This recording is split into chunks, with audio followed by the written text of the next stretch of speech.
Friends, आज हम पढ़ेंगे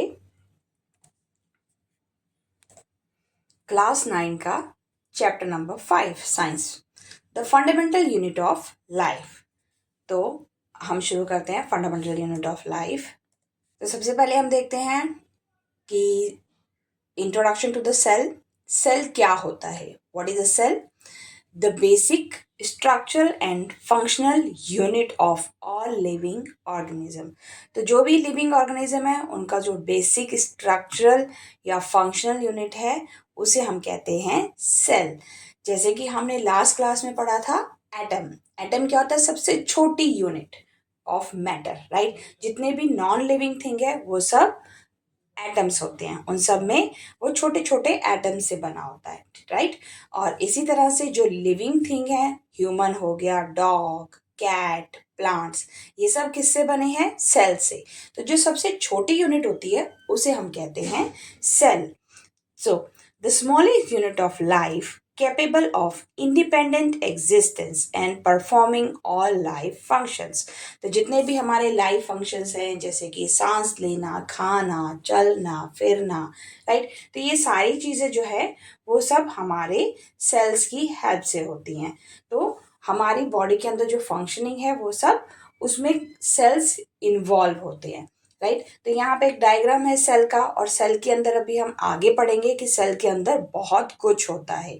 जैसे कि यहाँ पे आप देख रहे हैं कि सेल के अंदर हमारे सेल मेम्ब्रेन है। सेल के ऊपर का जो मेम्ब्रेन होता है, लेयर होती है, लाइजोम्स, न्यूक्लियस, जैसे एटम के अंदर न्यूक्लियस था और उसमें प्रोटॉन एंड न्यूट्रॉन था। तो यहाँ पे भी ह्यूमन सेल के अंदर भी न्यूक्लियस होता है, राइट। तो ये सारा हम धीरे धीरे पढ़ेंगे इस चैप्टर के अंदर। बट हमें ध्यान में ये रखना है कि सेल क्या होता है? सबसे छोटी जो यूनिट है लिविंग ऑर्गेनिज्म में। और एटम के अंदर, एटम जो है वो सबसे छोटी यूनिट है हमारे नॉन लिविंग के अंदर। So what is the fundamental unit of life? जैसे कि ये चैप्टर है फंडामेंटल यूनिट ऑफ लाइफ। तो फंडामेंटल यूनिट ऑफ लाइफ क्या है? Cell is the smallest structural and functional unit of all living organism. तो जो सेल हैं वो हमारे सबसे छोटे स्ट्रक्चरल और फंक्शनल यूनिट हैं सारे लिविंग ऑर्गेनिजम्स में। फिर चाहे वो प्लांट हो, छोटी सी चींटी ही क्यों ना हो, राइट। तो हर एक जो है वो सेल से बने हैं। Just like brick build a house, जैसे कि ईंटों से हमारा घर बनता है, एक ईंट उसके ऊपर दूसरी, तीसरी, राइट, 1 2 3 डिफरेंट लेयर्स बनाते हैं। So cell builds the body of living being. तो हमारी जो बॉडी के अंदर जो हमारी बॉडी है वो सेल्स के डिवीजन से बनी है, राइट। एक सेल एक से डिवाइड हुआ, फिर दूसरा सेल। तो इसी तरह से ह्यूमन बॉडी में बहुत सारे सेल होते हैं। So all life process like respiration, सांस लेना, डाइजेशन, निकालना, रिप्रोडक्शन, न्यू बेबी पैदा होना, right, new born baby, happen inside cell. तो ये सब क्या होता है? सेल से ही होता है। तो सबसे छोटी यूनिट जिसे हम क्या कहेंगे यहाँ पे? Cell. Smallest unit that is cell. Cell के बाद जब वो सेल कंबाइन होते हैं तो वो बनते हैं टिश्यूज, राइट। देन टिश्यूज के बाद वो क्या बनता है? एक ऑर्गन। अब हमारी बॉडी में डिफरेंट टाइप के ऑर्गन्स हैं। हार्ट है, लंग्स हैं, राइट, किडनी है, ब्रेन है, राइट। फिर ऑर्गन सिस्टम। अब वो ऑर्गन के बाद क्या बनता है? ऑर्गन सिस्टम, कि वो किस तरह से काम करेगा। जैसे कि ऑर्गन सिस्टम में हमारे रेस्पिरेशन के अंदर क्या क्या यूज होता है? हमारे रेस्पिरेशन में नोज,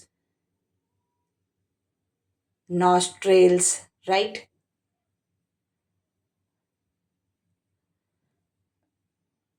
फिर हमारी रेस्पिरेटरी पाइप, सांस लेने वाली पाइप, राइट। तो इस तरह से हमारे लंग्स, ये सब यूज होते हैं। तो वो क्या बना? एक ऑर्गन सिस्टम। और उसके बाद हमारा एक ऑर्गेनिज्म, पूरा एक ऑर्गेनिज्म जो बना। तो डाइजेशन के अंदर भी अलग अलग होता है हमारा, राइट। डाइजेशन में हमारी किडनीज इन्वॉल्व होती हैं।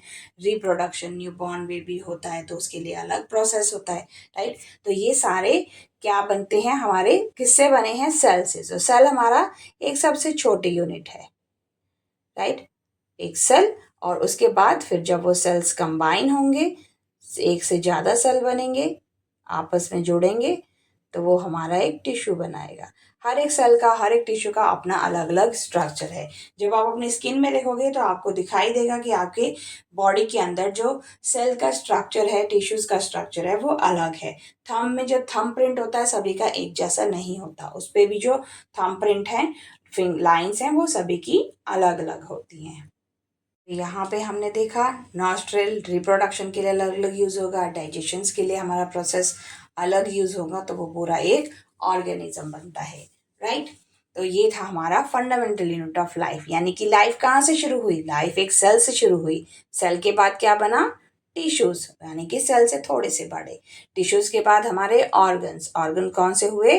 हार्ट, लंग्स, राइट, और हमारी kidney, stomach, then organ system. फिर वो ऑर्गन सिस्टम किस तरह से काम करता है? फिर एक पूरा ऑर्गेनिज्म, यानी कि एक पूरा इंसान या एनिमल जो भी आपके सामने है। डिस्कवरी ऑफ द सेल, कि सेल को किसने डिस्कवर किया? तो रॉबर्ट हुक, यानी कि 1665 में ये फर्स्ट पर्सन थे जिन्होंने सेल की डिस्कवरी की। तो यहाँ पे आप राइट हैंड साइड में पिक्चर देख सकते हैं रॉबर्ट हुक की। तो रॉबर्ट हुक ने क्या किया था? जो पेड़ के ऊपर ब्राउन कलर की बार्क होती है उसको इन्होंने ऑब्जर्व किया था। पेड़ के ऊपर बार्क होती है, छिलका सा लगा होता है, बार्क ऑफ द ट्री। तो he observe a thin slice of cork from the bark of tree under a self made microscope. उन्होंने खुद माइक्रोस्कोप बनाया था और फिर जो पेड़ की छाल थी, पेड़ की बार्क थी, उसको ऑब्जर्व किया। तो उसमें इन्होंने क्या देखा कि उसमें छोटे छोटे बॉक्सेस हैं, किसकी तरह? हनी कॉम्ब की तरह। जैसे कि मधुमक्खी अपना छत्ता बनाती है तो वो हेक्सागन शेप का होता है। फिर उसके बाद दूसरा इस तरह से, राइट। तो हनीकॉम्ब शेप में ये उन्हें ये बॉक्सेस दिखाई दिए। So these compartments reminded him a small room on A monastery. तो जैसे कि घर के अंदर अलग अलग रूम होता है आपका, drawing room, bedroom, dining room, kitchen, bathroom, right. तो ये सब क्या है? एक अलग अलग कंपार्टमेंट्स हैं। तो यहाँ पे हम मान सकते हैं कि ये सारे भी क्या हैं? अलग अलग कंपार्टमेंट। तो इनको इसने क्या कहा? सेल। अब सेल बेसिकली कहाँ से आया? सेलुला इन लैटिन। सेलुला को, सेल को लैटिन में क्या कहते हैं? Cellula, right. And he name as a cell, और उन्होंने इसका नाम सेल दिया। तो फर्स्ट पर्सन थे रॉबर्ट हुक जिन्होंने सेल को डिस्कवर किया। But he saw were actually dead cell. जो सेल उन्होंने देखा था वो कैसा था? दैट वॉज डेड सेल, मरा हुआ सेल था, एम्प्टी सेल था, कुछ नहीं था। But it was the first time any one who seen and name them. पहले पर्सन थे ये जिन्होंने की सेल को डिस्कवर किया। बट जो सेल उन्होंने डिस्कवर किया था that was the dead cell. तो अगर आपके एग्जाम में आता है कि सेल जो इन्होंने डिस्कवर किया था that was dead or alive, so आप कहेंगे कि that was the dead cell. तो he discover a dead cell. So this discovery led the foundation for cell theory and the entire field of cytology. तो cytology क्या होती है? Cytology is the study of the cells. हमें पता है कि हमारी बॉडी के अंदर डिफरेंट टाइप के सेल्स होते हैं, राइट। तो वो डिफरेंट टाइप के सेल को स्टडी करने को क्या कहते हैं? साइटोलॉजी। तो रॉबर्ट हुक फर्स्ट पर्सन थे जिन्होंने 1665 में सेल डिस्कवर किया। But that cell was the dead cell. और जो सेल डिस्कवर किया था वो कहाँ से किया था? The bark of the tree. Then next, discovery of cell and its component. अलग अलग पर्सन्स ने सेल की डिस्कवरी करी। The first person who discovered the cell was a Robert Hooke 1665 में, but he observe dead cell in a cork or in a bark of tree. Then Leeuwenhoek 1675 discovered the free living cell in pond water.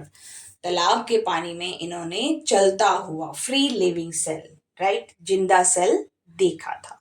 तो अगर आता है कि free living cell तो उस case में आप लिखेंगे ल्यूवेनहॉक।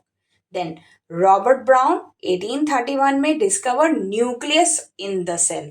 जैसे कि आपको पीछे एक डायग्राम में, सेल के डायग्राम में दिखाया था न्यूक्लियस। तो इस न्यूक्लियस को, जैसे एटम के अंदर न्यूक्लियस होता है, तो सेम न्यूक्लियस की जो डिस्कवरी करी थी वो करी थी रॉबर्ट ब्राउन ने।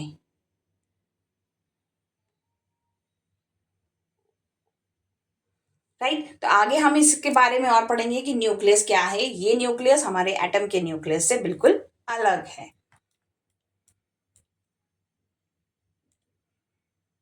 Then Purkinje 1839 coin the term protoplasm. तो प्रोटोप्लाज्म भी एक टर्म है, right.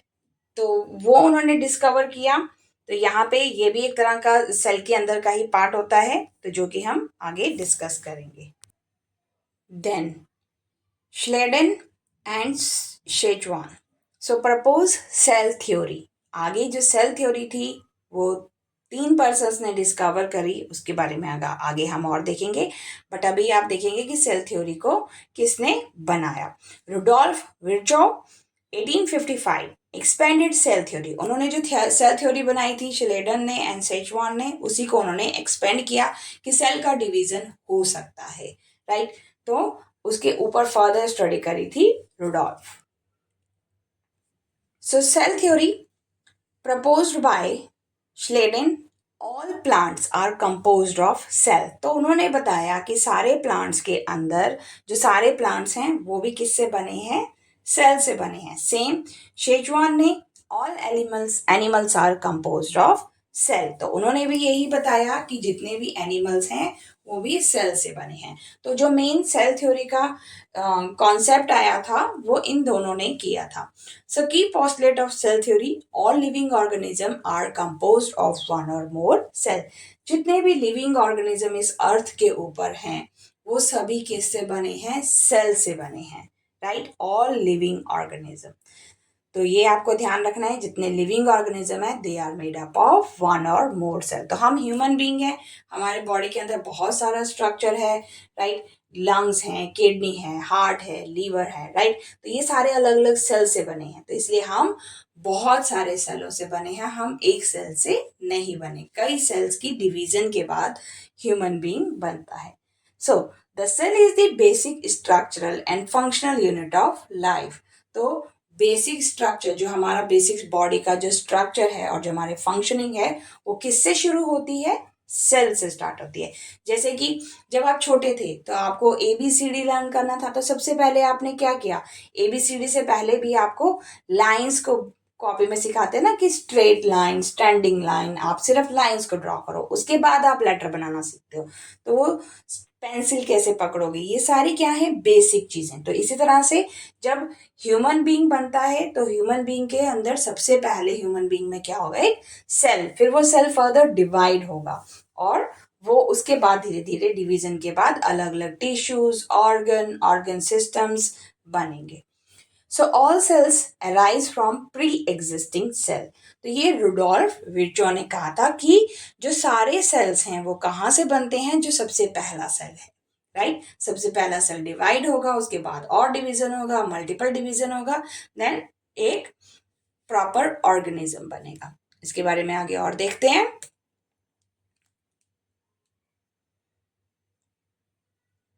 So, cell theory is a fundamental concept in biology that explain the structure and functions of all living organisms. So, cell theory के अंदर बताया था कि human being का स्ट्रक्चर, आप देखो सारे जो धरती के अंदर ऑर्गेनिजम्स हैं they are different from each other. Tiger, cat, फिर हमारा dog, elephant, they are different from each other structure wise. सभी एक दूसरे से स्ट्रक्चर के हिसाब से भी अलग है और फंक्शनिंग भी सभी की अलग है, right. Living being, human being, they are more intelligent than the animals, right.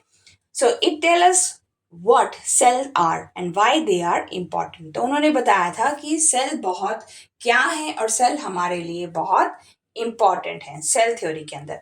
So cell theory basically 3 scientist ने दी थी। मिथास शिलेडन फुल नाम है इनका, डियोडोर सेचवान।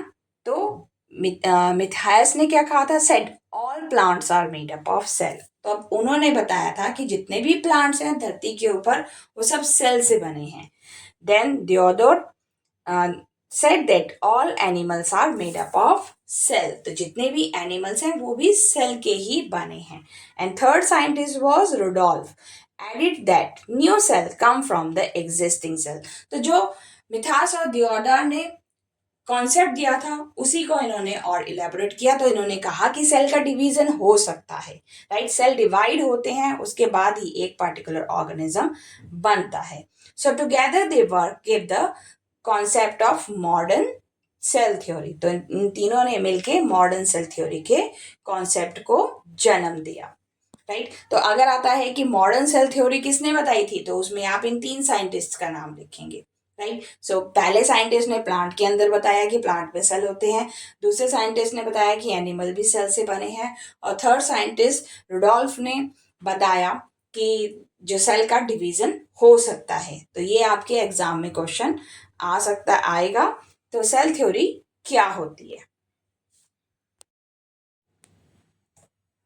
सो सेल थ्योरी, अभी इनके पिक्चर्स भी देखते हैं।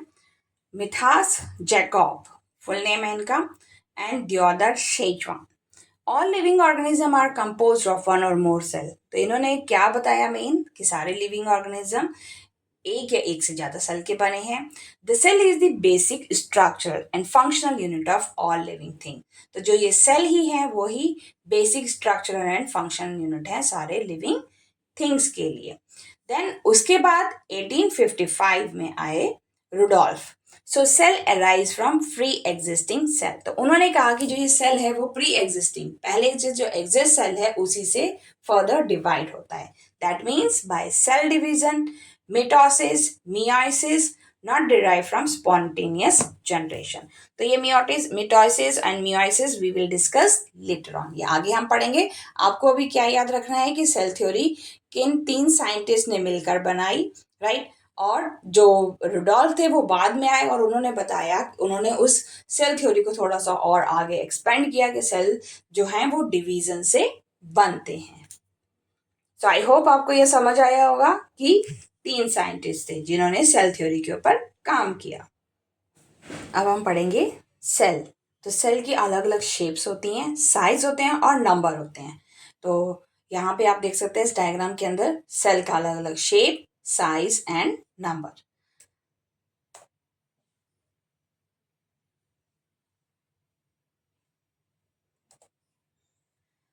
सो सेल्स ऑफ डिफरेंट शेप्स। तो यहाँ पे आप देख सकते हैं कि सेल कैसे अलग अलग शेप के हैं, इस डायग्राम के अंदर आपको दिखाई देगा। सेक्स सेल जैसे कि मेल और फीमेल का, तो यहाँ पे जो सेल है ये है स्पर्म, राइट, मेल के अंदर, और ओवम, ओवा फीमेल, राइट। तो दोनों के सेल का साइज और दोनों के सेल की जो शेप है वो कितनी डिफरेंट है। देन जो हमारी मसल्स हैं, स्किन, उसका सेल का जो शेप है that is different from the other cell. Fatty cell, जो बॉडी के अंदर हमारे पेट में फैटी सेल है, उसका स्ट्रक्चर, उसका शेप जो है वो डिफरेंट होता है। इसी तरह से हमारे bone cells that is different, blood cell that is different in shape, और नर्वस सेल जो हमारे न्यूरॉन्स हैं, राइट, डिफरेंट टाइप की नसें आती हैं, नीली, राइट, वेन्स वगैरह, तो उनका जो सेल का स्ट्रक्चर है दैट इज डिफरेंट। हमारे stem cells that is different, right. और हमारे इम्यून सेल्स, तो ये अलग अलग तरह के सेल्स हैं। Epithelial cell that is also different. तो हमारे हर बॉडी के अंदर जो हमारे ऑर्गन्स है उनका जो सेल का शेप है वो अलग अलग होता है, राइट। तो ये डायग्राम आपको क्लियर हुआ। अब इसी तरह से जैसे सेल का शेप है उसी तरह से सेल का साइज भी अलग अलग होता है। अभी हमने ह्यूमन सेल में देखा, यहाँ पे स्टेम सेल, तो स्टेम सेल का जो साइज है वो आप देख सकते हैं कि जैसे कि हमारा बिल्कुल छोटा सा साइज है और अंदर सर्कुलर है। इसी तरह से ब्लड सेल्स वो कुछ उनका साइज इतना होता है, राइट। मसल सेल्स उनका साइज अलग होता है। इंटेस्टाइनल सेल जो हमारे पेट के अंदर आंतड़ियां हैं उनका सेल वो अलग होता है। तो हर एक सेल जो है वो डिफरेंट है। तो यहाँ पे ऊपर दिखाया है ह्यूमन सेल्स के बारे में। देन सबसे smallest cell that is called as a mycoplasma. ये एक बैक्टीरिया है जो कि सबसे छोटा सेल है जिसका, राइट। तो यहाँ पे इसका स्ट्रक्चर कुछ सर्कुलर है और ये बहुत छोटा है। उसी तरह से जो लार्जेस्ट सेल है वो है ऑस्ट्रिच एग। तो ostrich egg is the largest cell. तो ये आपको याद रखना है, which is the smallest cell, that is the mycoplasma and the largest cell is the ostrich cell. ये आपके एग्जाम में आ सकता है क्वेश्चन की largest cell and the smallest cell. So types of organisms based on cell number. इसी तरह से ये तो अभी हम पढ़ा पहले सेल की शेप पढ़ी, देन साइज पढ़ा, अब सेल का नंबर, राइट। तो सेल्स के अंदर कितने, किस ऑर्गेनिज्म में कितने तरह के सेल हैं वो हम डिस्कस करेंगे। So organisms can be classified into two main type based on the number of cells in their body. So दो तरह से ऑर्गेनिज्म क्लासिफाई होते हैं। तो सबसे फर्स्ट है यूनिसेलुलर ऑर्गेनिज्म एंड सेकेंड है multicellular organism. Unicellular means one and multicellular means multiple cell. Unicellular में वन सेल, एक ही सेल है जो पूरे ऑर्गेनिज्म की तरह ही काम करता है। अब इसके बारे में हम और डेप्थ में देखते हैं कि क्या होता है नंबर ऑफ सेल्स पे। सो types of organism based on cell number. Unicellular means, uni means one. So what is the meaning of uni? That is one. A unicellular organism is a living being made up of only one cell, जो कि सिर्फ एक ही cell से बने हैं। That single cell perform all life function. तो उनका वो सिंगल सेल ही पूरे लाइफ का फंक्शन परफॉर्म करता है, लाइक उनका सांस लेना, breathing, eating, moving, reproduction, excretion, excreting on its own. तो जो भी खाना पीना, निकालना, रिप्रोड्यूस करना, वो सब एक सिंगल सेल से ही होता है। सो की फीचर्स क्या होंगे यूनिसेलुलर के? दे आर सिंगल सेल, तो ये सिंगल सेल के बने हैं।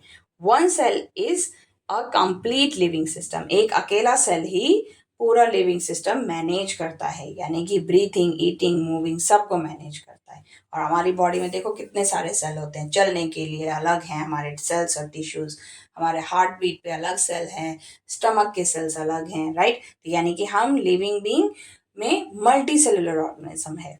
सो they are prokaryotic like bacteria, eukaryotic like amoeba. So examples इनके, राइट। तो दो तरह के ये होंगे, प्रोकार्योटिक एंड ईकार्योटिक, बैक्टीरिया में और amoeba. Most micro are microscopic. तो जो यूनिसेलुलर होगा ऑब्वियस है वो साइज बहुत छोटा होगा, तो वो हमें कहाँ मिलेंगे? या तो पानी में बैक्टीरिया की तरह, राइट, सॉइल के अंदर, और इनसाइड अदर ऑर्गेनिज्म या फिर किसी दूसरे ऑर्गेनिज्म में। तो बैक्टीरिया के अंदर हमारे पास है ये एग्जाम्पल इकोलाई, प्रोटोजोआ में एमोइबा पैरामीशियम, एल्गी के अंदर क्लाइमोडोमोनस एंड यूग्लिना, और फंगी के अंदर यीस्ट। तो ये इसके एग्जाम्पल होंगे यूनिसेलुलर के अंदर। देन नेक्स्ट देखते हैं multicellular organism. Multi means many. So a multicellular organism is a living being made up of more than one cell, एक से ज्यादा सेल के बने हैं। And these cells work together, they perform specialized function to keep the organism alive and functioning smoothly. तो ये कई सेलों से बने हैं जिससे कि ऑर्गेनिज्म अलाइव रहे और प्रॉपर काम कर सके।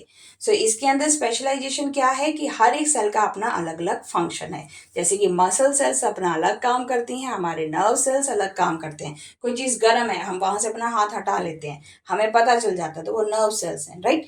तो हमारी बॉडी के अंदर क्या है? टिश्यूज हैं, ऑर्गन्स हैं, ऑर्गन सिस्टम है, हार्ट, लंग की, किडनी, लीवर, राइट। और जो हमारा बॉडी का स्ट्रक्चर है that is very large and more complex. Similarly cow, buffaloes, इनका स्ट्रक्चर भी सिंपल नहीं है, वो भी मल्टी सेलुलर है, right. So visible to the next eye, human being, cat, dog, tiger, इन सबको हम नेक्ड आई से देख सकते हैं, खुली आंखों से देख सकते हैं। बट जो यूनिसेलुलर हैं they are very small in size because वो सिंगल सेल से बने हैं, तो उसे हम अपनी आंखों से कई बारी नहीं देख सकते। पानी में जो कहते हैं ना कि गंदा पानी नहीं पीना है, पानी साफ करो, राइट, साफ पानी पीना चाहिए, तो पानी में बैक्टीरिया होते हैं, can we see that bacteria? नहीं देख सकते, राइट। तो वो सारे के सारे क्या हैं? यूनिसेलुलर। सो एग्जाम्पल इसका क्या होगा? एनिमल के अंदर human, dogs, cow, birds, plants के अंदर tree, flowers, grass, and fungi के अंदर जो मशरूम होती है and moulds are the examples of multicellular. Cellular organism का एग्जाम्पल है बैक्टीरिया, पैरामीशियम जो कि एक ही सेल से बने हैं, amoeba and Chlamydomonas, right. So these are the examples of unicellular. तो ये एग्जाम में आपका आ सकता है कि यूनिसेलुलर ऑर्गेनिज्म जो है सिंगल सेल से बने हुए, उनका कोई एग्जाम्पल दो, तो आप ये दे सकते हैं। मल्टी सेलुलर के अंदर आपका octopus, human beings, cat, dog, right, इस तरह से कई एग्जाम्पल्स हैं आपकी, फिशेस। सो हेयर एक एग्जाम्पल है पेट्रोमाइजोन, राइट। तो आप कोई भी एग्जाम्पल उसमें लिख सकते हैं। Prokaryotic cell, a prokaryotic is a type of cell that lack a true nucleus and membrane bound organelle. So prokaryotic कौन से होते हैं? जिनमें कि सिंगल सेल होता है। तो इनके अंदर क्या होता है? न्यूक्लियस नहीं होता है और ये मेम्ब्रेन बाउंड ऑर्गेनल्स होते हैं। तो instead of having their DNA enclose with in nuclear membrane, यानी कि डीएनए न्यूक्लियर मेम्ब्रेन के अंदर होने के बदले prokaryotic keep their genetic material in a reason called nucleoid. तो यहाँ पे क्या होता है? न्यूक्लियोइड होता है instead of nucleus, right. So which float freely in the cytoplasm, और जो कि साइटोप्लाज्म के अंदर मूव करता है। तो प्रोकार्योटिक के अंदर यहाँ पे हमारा प्लाज्मा मेम्ब्रेन है, आउटर मोस्ट कवरिंग है, राइट। और इस प्लाज्मा मेम्ब्रेन के अंदर यहाँ पे क्या होता है? न्यूक्लियोइड, और बीच में क्या होता है? ये लिक्विड टाइप सब्सटेंस होता है पूरा का पूरा, तो उसे कहते हैं साइटोप्लाज्म, राइट। और ये पूरा का पूरा लिक्विड टाइप का सब्सटेंस है, जेली टाइप का सब्सटेंस, और इसके अंदर इंस्टेड ऑफ न्यूक्लियस यहाँ पे क्या होता है? Nucleoid, nucleoid. सो न्यूक्लियोइड के अंदर क्या होता है? DNA, right. सो डीएनए जो कि जेनेटिक इंफॉर्मेशन को बताता है, आपकी हेरिडिटरी इंफॉर्मेशन को बताएगा। सो यहाँ पे मेन फीचर क्या है प्रोकार्योटिक का? कि न्यूक्लियस नहीं होता, no nucleus, DNA is not enclose in a membrane, no membrane bound organs like mitochondria और गोल्गी बॉडीज यहाँ पे नहीं होते, राइट, मेम्ब्रेन बाउंड नहीं होते हैं। Smaller and simpler than eukaryotic, क्योंकि ये सिंगल सेल के होते हैं, तो जो इनका स्ट्रक्चर है वो बहुत ही सिंपल और ये बहुत छोटे होते हैं। इन्हें हम नेक्ड आइज से कई बार नहीं देख सकते, इसके लिए हमें माइक्रोस्कोप की जरूरत होगी। रिप्रोड्यूस एसेक्सुअली, यानी कि बाइनरी फ्यूजन होता है, 1 से 2, 2 से 3, तो एसेक्सुअल रिप्रोडक्शन यहाँ पे होता है। एसेक्सुअल रिप्रोडक्शन का मतलब क्या है? जहाँ पे सिर्फ एक ही पेरेंट होगा और उसी से आगे की जनरेशन बनेगी। तो जैसे कि यहाँ पे एग्जाम्पल है इसका बैक्टीरिया आर्चियास। तो अभी हम इसका देखते हैं आगे प्रोकार्योटिक सेल कैसे होते हैं। तो ये सिंगल सेल होते हैं, सिंगल सेल के बने होते हैं। तो यहाँ पे आप देखेंगे कि ये प्रोकार्योटिक है, तो इस लोकेशन पे क्या है? सेल वॉल ब्लू कलर की, this one is a cell wall, right. और अंदर क्या है इसमें? ये न्यूक्लियोइड, ये पूरा का पूरा जो है न्यूक्लियोइड, और न्यूक्लियोइड के अंदर है डीएनए, यहाँ पे न्यूक्लियस नहीं होता। देन कैप्सूल, ये जो इसका आउटर मोस्ट वॉल है कैप्सूल, और साइटोप्लाज्म जो ये लिक्विड टाइप का ये सारा का सारा जगह है, तो वो है cytoplasm, jelly like thing, plasma, rhizobium. तो यहाँ पे माइटोकॉन्ड्रिया एंड गोल्गी बॉडीज नहीं होते, right. So plasma membrane outer most covering जो है that is called as a plasma membrane, single cell के ये बने होते हैं। तो जो इनका स्ट्रक्चर है वो बिल्कुल ही सिंपल है as compare to eukaryotic cells. तो यूकार्योटिक सेल्स कैसे होते हैं? वो मैनी सेल्स के बने हैं। जैसे हम ह्यूमन बीइंग, हमारी बॉडी के अंदर कई तरह के डिफरेंट डिफरेंट टाइप के सेल्स हैं और बहुत सारे सेल्स हैं, जबकि प्रोकार्योटिक ये सिंगल सेल से बने हैं, इसलिए जो इनका स्ट्रक्चर है वो बहुत ही सिंपल होता है। तो आई होप ये आपको ये क्लियर हुआ हो गया, राइट। तो outer most wall that is called plasma membrane, और इसमें न्यूक्लियस नहीं होता है। इसके न्यूक्लियस की जगह पे क्या होता है? न्यूक्लियोइड, और उसके अंदर डीएनए का स्ट्रक्चर होता है। तो ये कहाँ होते हैं? बैक्टीरियाज में, right. Next, eukaryotic. Eukaryotic is a type of cell that has a true nucleus enclosed by a nuclear membrane. तो इसके अंदर न्यूक्लियस होता है और वो न्यूक्लियस न्यूक्लियर मेम्ब्रेन के अंदर होता है। जैसे कि कोई सेल ले लिया हमने, right, the outer most covering, this is called as a plasma membrane. जैसे हमारी बॉडी में स्किन होती है ना, तो स्किन एक तरह से हमारी आउटर मोस्ट कवरिंग ही है। तो यहाँ पे ये क्या है, plasma membrane,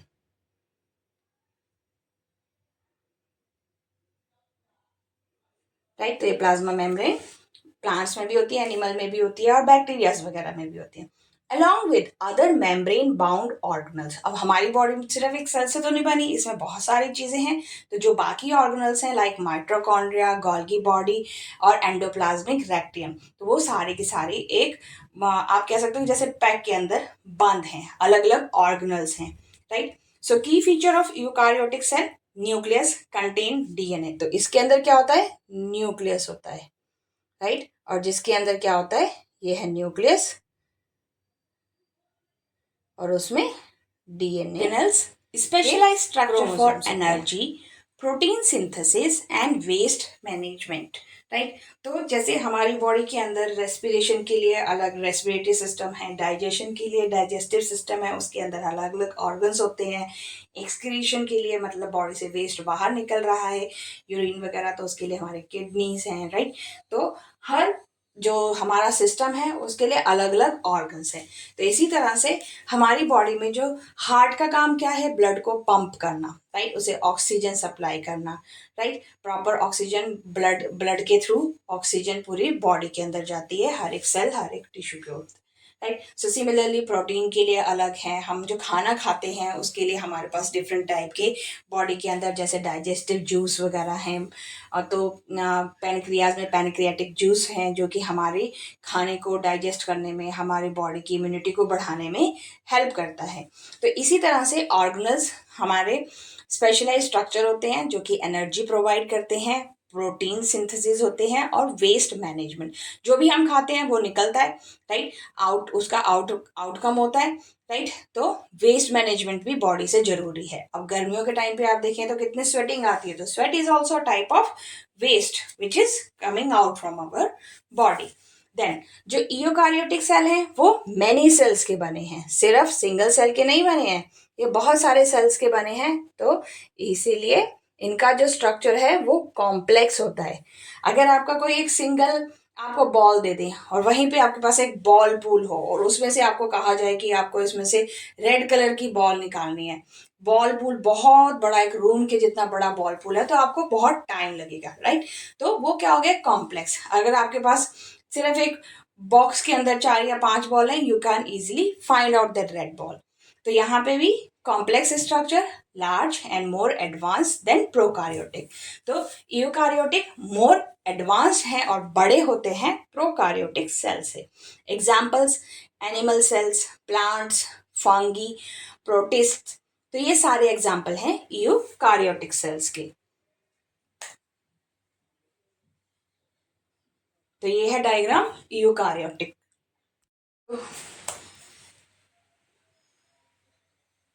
eukaryotic cell means many cell. तो यहाँ पे इसका डायग्राम है। तो सबसे बाहर जो इसका स्ट्रक्चर है that is the plasma membrane.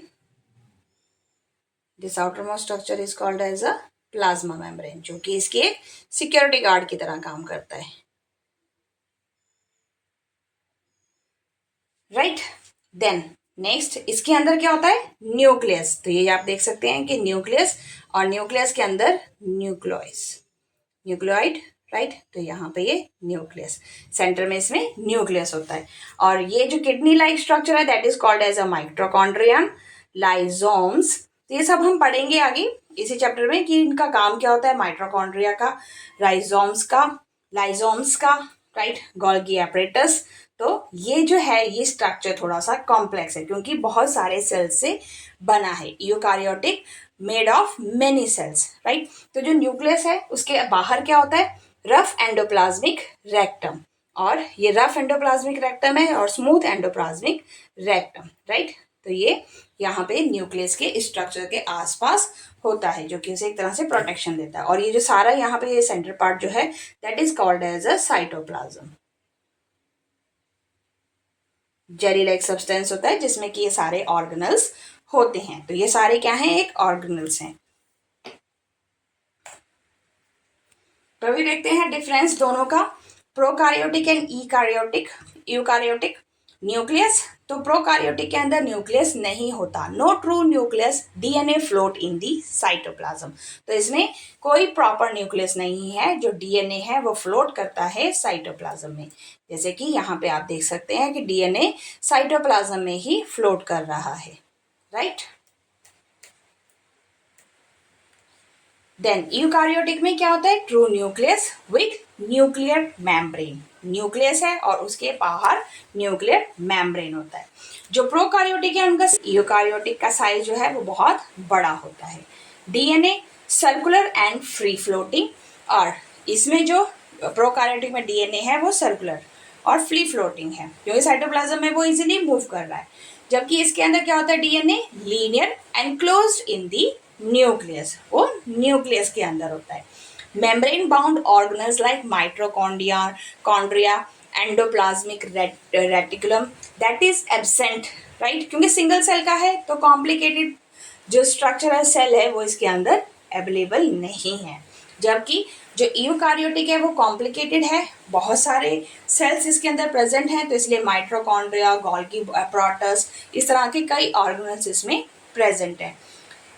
Prokaryotic के एग्जाम्पल हैं बैक्टीरिया, आर्ची, राइट, एंड इसके अंदर एग्जाम्पल हैं प्लांट्स, एनिमल्स, फंगी, प्रोटिस्ट्स। और जो प्रोकार्योटिक में सेल डिवीजन होता है that is the binary division, यानी कि ये एसेक्सुअल होते हैं, इसमें दो पेरेंट्स की जरूरत नहीं है, राइट, एसेक्सुअल है। और जबकि ये जो यूकार्योटिक है इसमें मियोसिस और माइटोसिस होता है, वो आप आगे आपको पता चलेगा। तो यहाँ पे सेक्सुअल रिप्रोडक्शन भी होगा और सेक्सुअल रिप्रोडक्शन के थ्रू काम होगा, राइट, और एसेक्सुअल भी। साइटोप्लाज्म यूनिफॉर्म स्ट्रक्चर है, पूरे सेल के अंदर साइटोप्लाज्म अवेलेबल है। इसमें जो साइटोप्लाज्म के अंदर क्या होता है, कई तरह के ऑर्गेनल्स हैं, राइट, जैसे माइट्रोकॉन्ड्रियन, राइबोसोमियम, राइट, तो इस तरह से कई ऑर्गेनल्स इसके साइटोप्लाज्म में प्रेजेंट है। जबकि इसका जो साइटोप्लाज्म है वो यूनिफॉर्म स्ट्रक्चर है, ज़्यादा कॉम्प्लिकेटेड नहीं है। सेल वॉल प्रोकार्योटिक में प्रेजेंट होती है इन मोस्ट केसेस, ज़्यादातर में सेल वॉल होती है।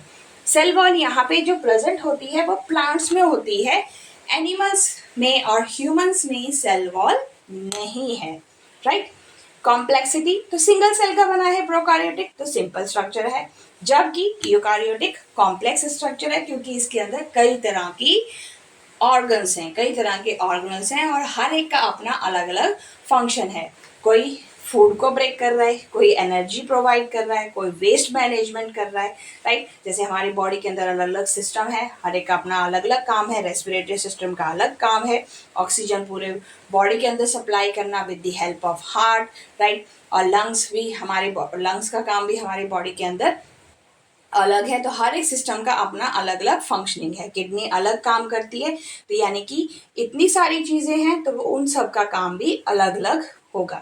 जैसे स्कूल में देखो आप, तो स्कूल में प्रिंसिपल, वाइस प्रिंसिपल, टीचर, फिर आपका अकाउंट्स स्टाफ, सबके अलग अलग फंक्शनिंग है।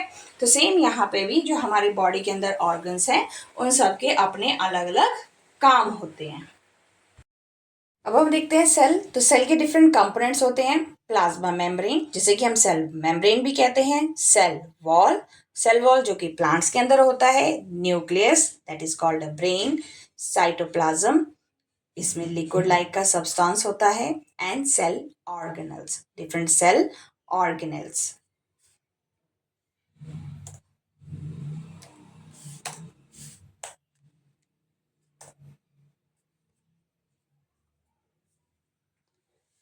So basic component, all cells regardless of type have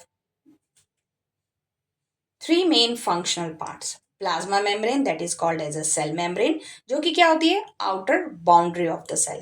Then nucleus, control center of the cell और contain genetic material. तो न्यूक्लियस जिसे कि हम ब्रेन या फिर जो उसकी जेनेटिक मटेरियल्स हैं ह्यूमन के, एनिमल्स के, वो कंटेन करता है। साइटोप्लाज्म क्या है, ये एक जेली लाइक सब्सटेंस है filling the cell containing organelles, और इसके अंदर कई तरह के ऑर्गेनल्स होते हैं। सेल के अंदर भी छोटे छोटे छोटे छोटे कई ऑर्गेनल्स है, जिसे कि हम आगे डिस्कस करेंगे। Then organelles are the tiny structure within the cytoplasm that perform specific function. So organelles क्या है? एक छोटे से स्ट्रक्चर्स हैं जो कि हर एक ऑर्गेनल का अपना एक अलग काम होता है। तो इसे हम डेप्थ में पढ़ेंगे इसी चैप्टर के अंदर। सबसे पहले हम देखते हैं कि प्लाज्मा मेम्ब्रेन क्या है। तो plasma membrane is also called as a cell membrane. तो इस लोकेशन पे plasma membrane is called cell membrane is a thin flexible barrier that surround all living cell. तो सारे लिविंग सेल जितने भी प्लांट एनिमल्स हैं और ह्यूमन बींग्स हैं, उनके सराउंडिंग में एक प्लाज्मा मेम्ब्रेन है, लेयर है, right. It separate internal content of the cell from the external environment and control what enters and exit the cell.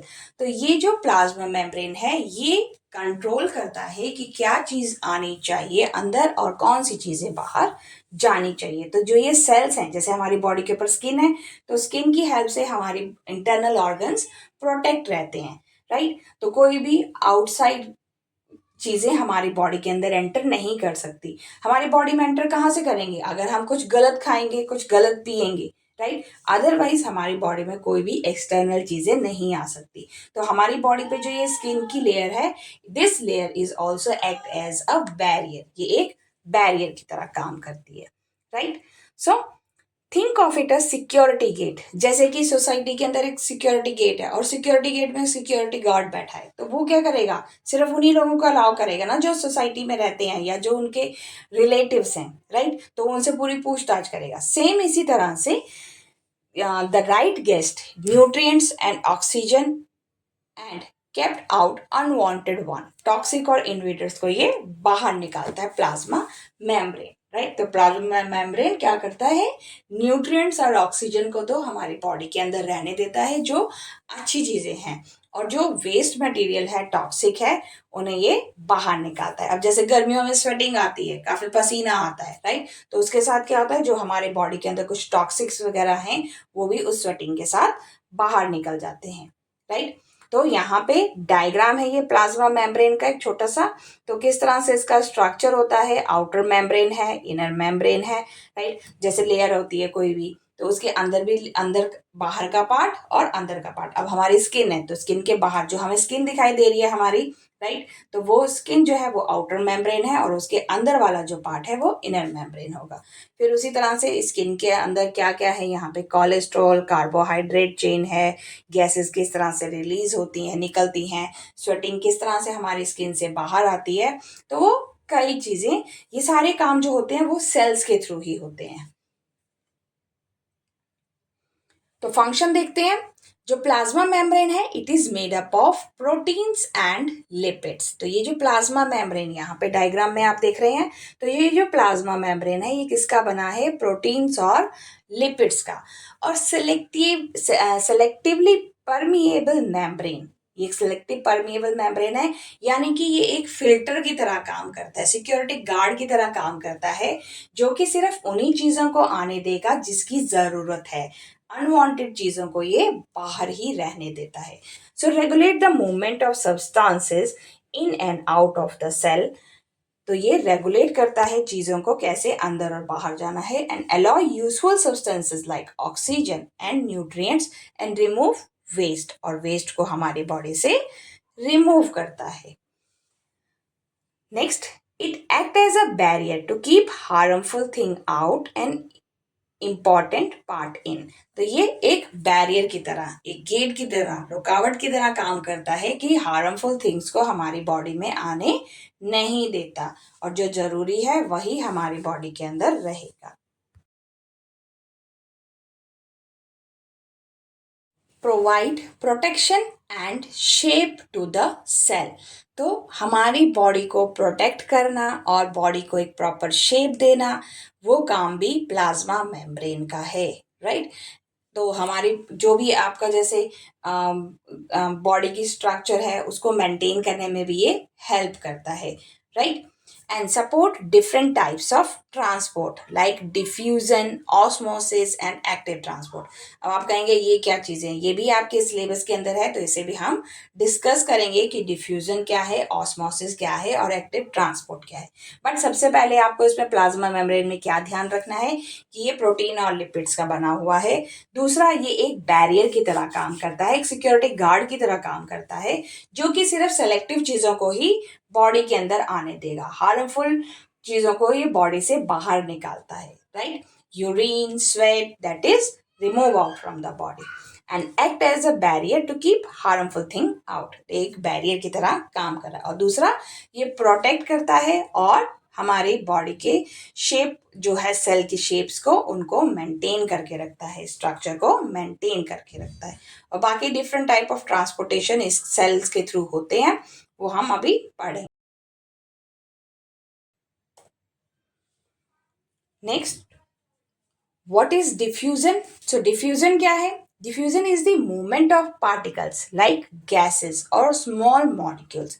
छोटी छोटी गैसेस निकलना, जैसे हमारे शरीर से ऑक्सीजन हम अंदर लेते हैं, कार्बन डाइऑक्साइड बाहर निकालते हैं. राइट, इसी तरह से और भी कई प्रोसेस हैं. From a region of higher concentration to a region of lower concentration. High concentration से लोअर कंसंट्रेशन पे जाना. तो इसका एक रियल लाइफ एग्जांपल हम लेते हैं, परफ्यूम. अगर आपने परफ्यूम लगाया तो उस परफ्यूम की स्मेल पहले तो आपके आसपास जो भी होगा उनको महसूस होगी. ठीक है, देन अगर कोई दूसरे रूम में है तो वो धीरे धीरे हवा के साथ फैलता हुआ दूसरे रूम तक भी पहुंचता है. तो इस प्रोसेस को कहते हैं डिफ्यूजन. राइट, जो हवा के साथ ही वो पार्टिकल्स हाई कंसंट्रेशन, पहले तो जहां पे आप खड़े थे आपने स्प्रे वहीं पे किया तो वहां पे उसका कंसंट्रेशन हाई हुआ, वो जो परफ्यूम की गैस थी वो बहुत ज्यादा थी उस टाइम पे, फिर वो धीरे धीरे हवा के साथ फैलती हुई आपके नेक्स्ट रूम तक भी पहुंचेगी. सेम एग्जांपल आपका, जब पूजा में आप अगरबत्ती या धूप यूज करते हैं तो उसकी भी खुशबू स्टार्टिंग में तो उसी एरिया तक रहती है, बट थोड़ी देर बाद वो धीरे धीरे पूरे घर में फैलने लगती है. राइट, इक्वली डिस्ट्रीब्यूट होती है, हाई कॉन्सेंट्रेशन से लो कॉन्सेंट्रेशन. तो उसे हम कहते हैं डिफ्यूजन. अब डिफ्यूजन एंड प्लाज्मा मेम्ब्रेन में, so plasma membrane is a selective permeable. तो प्लाज्मा मेम्ब्रेन क्या है? एक उसमें लेयर लगी होती है. Right, which means it allow only certain substances to pass through. तो प्लाज्मा मेम्ब्रेन में सिर्फ कुछ ही चीजें आ सकती हैं जिसको वो अलाउ करेगा. Right, diffusion through plasma membrane happen when oxygen enter the cell. जब ऑक्सीजन सेल के अंदर जाती है, हम सांस लेते हैं तो वो ऑक्सीजन हमारे पूरे बॉडी के अंदर ब्लड के थ्रू सप्लाई होती हुई सेल्स में जाती है.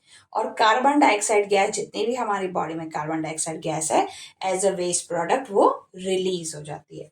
So this movement happens naturally. तो ये जो सारी चीजें होती हैं ये अपने आप होती हैं विदाउट यूजिंग एनर्जी. आपको सांस लेने में क्या ज्यादा एनर्जी लगानी पड़ती है? एक्सेप्ट जब आप योगा कर रहे हो, तो योगा में ब्रीथ इन ब्रीथ आउट, जल्दी सांस लो. राइट, कई तरह की एक्सरसाइज है जिसमें, या फिर रनिंग के टाइम पे आपको थोड़ा एनर्जी लगानी पड़ती है. अदरवाइज जब डेली आप नॉर्मल वर्क कर रहे हो तो उस टाइम पे आपको अपनी ब्रीथिंग के ऊपर ज्यादा ध्यान नहीं देते हो. आप अपने काम को कंटिन्यू करते हो, क्या आप अपने ब्रीथिंग पे ध्यान देते हो? बहुत ही रेयर हम ध्यान देते हैं. जो काम हम कर रहे हैं हम उसे करते रहते हैं, तो उस टाइम पे क्या हमारी एनर्जी ज्यादा यूज हो रही है? नहीं. That is called as a passive transport. तो देखते हैं यहाँ पे डिफ्यूजन किस तरह से काम करता है. जैसे कि आपने एक बीकर लिया है, राइट, और उस बीकर में आपने कोई भी कलर डाल दिया. पानी लिया, पानी के अंदर आपने कलर डाल दिया. सपोज आपने नील डाला, ब्लू कलर डाला, या आपने कुछ भी रूह अफ़ज़ा डाल दिया, थोड़ा सा उसकी ड्रॉप डाल दी. राइट, अब थोड़ी देर बाद आप उस बीकर को और पानी को, कलर वाले पानी को सेट होने के लिए रख दीजिए. तो थोड़ी देर बाद आप देखेंगे डिफ्यूजन के अंदर क्या होगा, वो पूरा का पूरा पानी वो पर्टिकुलर कलर को ले लेगा. अगर ब्लू है तो ब्लू लेगा, अगर रूह अफ़ज़ा वगैरह कुछ भी आपने कलर डाला है कुछ और, तो वो उसका कलर उसमें आ जाएगा, अपने आप ही आएगा कुछ टाइम के बाद. So that is called as a diffusion. So same perfume जो है, एक रूम से दूसरे रूम पे हवा के साथ वो हाई कॉन्सेंट्रेशन से लोअर कॉन्सेंट्रेशन में खुद ही पहुंच जाता है. राइट, तो ये है diffusion. What is osmosis? So osmosis is the movement of water molecule from a region of higher water concentration to a region of lower water concentration through semi-permeable membrane. अब osmosis के अंदर क्या होता है, एक सेमी परमिएबल मेम्ब्रेन है, यानी कि उसमें क्या है, एक लेयर बनी हुई है, राइट। ऑस्मोसिस के केस में एक लेयर बनी है, इस लेयर के थ्रू ही आपकी चीजें एक जगह से दूसरी जगह जाएंगी, तो इसे हम कहते हैं सेमी परमिएबल मेम्ब्रेन। तो इस सेमी परमिएबल मेम्ब्रेन के थ्रू ही वो दूसरी जगह पे हाई कॉन्सेंट्रेशन से लो कॉन्सेंट्रेशन पे जाएगा। जबकि परफ्यूम जब आपने स्प्रे किया रूम में, तो क्या आपको कोई लेयर यूज करनी पड़ी? नहीं, हवा के कांटेक्ट से ही वो हाई कॉन्सेंट्रेशन से लो कॉन्सेंट्रेशन दूसरे रूम तक भी पहुंच गया, राइट। तो उस डिफ्यूजन में हम सेमी परमिएबल मेम्ब्रेन यूज नहीं करते, मगर ऑस्मोसिस में सेमी परमिएबल मेम्ब्रेन यूज होता है। So, in a cell, the plasma membrane allow only certain substances to pass through. तो प्लाज्मा मेम्ब्रेन जो है वो सिक्योरिटी गार्ड की तरह काम करता है, जो कि सिर्फ सेलेक्टिव लोगों को ही घर के अंदर या उस पर्टिकुलर सोसाइटी या एरिया में आने देगा. So water move into or out of the cell depending on the concentration of water inside and outside the cell. तो किसी सेल में कितना पानी जाएगा या किसी पर्टिकुलर चीज में कितना पानी रहेगा या नहीं रहेगा, वो उसकी कॉन्सेंट्रेशन पे डिपेंड करता है. तो ऑस्मोसिस के अंदर हम ले सकते हैं कि आपने एक बीकर लिया और उसके अंदर आपने क्या किया, किशमिश को डाल दिया, राइट. तो किशमिश नॉर्मली तो श्रिंक होती है, जब आप एक थोड़ा 1 घंटा आधा घंटा उसे सोक करके रखोगे तो आप देखोगे कि वो फूल गई, यानी कि पानी उसके अंदर चला गया. तो जो ये किशमिश की ये लेयर थी, right, this is called as a semi permeable membrane.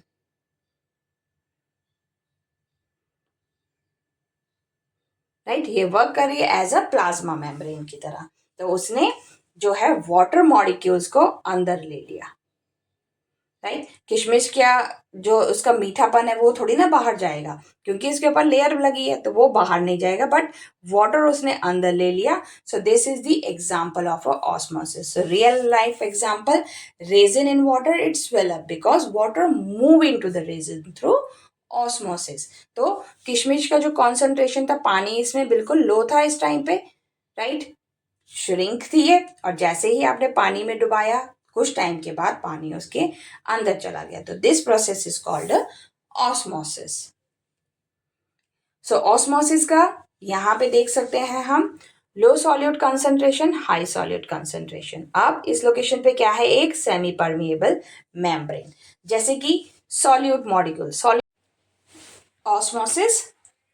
तो यहाँ पे डायग्राम है ऑस्मोसिस का. ऑस्मोसिस में जो भी लिक्विड आपका पास होगा वो एक सेमी परमिएबल मेम्ब्रेन के थ्रू ही पास होगा, राइट. ये आपको ध्यान रखना है कि एक सेमी परमिएबल मेम्ब्रेन के थ्रू ही लिक्विड आपका पास होगा, और उसमें से ज्यादातर क्या होगा, सिर्फ वाटर ही आपका दूसरी जगह पे जाएगा. जैसे कि अब यहाँ पे देखें तो सॉल्वेंट क्या है, वाटर, और सॉल्यूट सपोज यहाँ पे डाला है सॉल्ट इस लोकेशन पे, ये जो डॉट डॉट्स हैं ये सॉल्ट है, राइट. तो अब सेमी परमिएबल मेम्ब्रेन क्या करता है, सिर्फ उन्हीं चीजों को अलाउ करेगा जिसकी इसके पास परमिशन होगी, यानी कि वाटर तो यहाँ से इजीली ट्रांसफर हो जाएगा, बट जो ये सॉल्ट पार्टिकल हैं वो यहाँ से ट्रांसफर नहीं होंगे. तो इस डायग्राम में आप देख सकते हैं कि सॉल्ट पार्टिकल तो आपके यहाँ रह गए और वाटर का जो लेवल है वो कम हो गया. वाटर आपका सेमी परमिएबल मेम्ब्रेन से इजीली पास हो जाता है, right.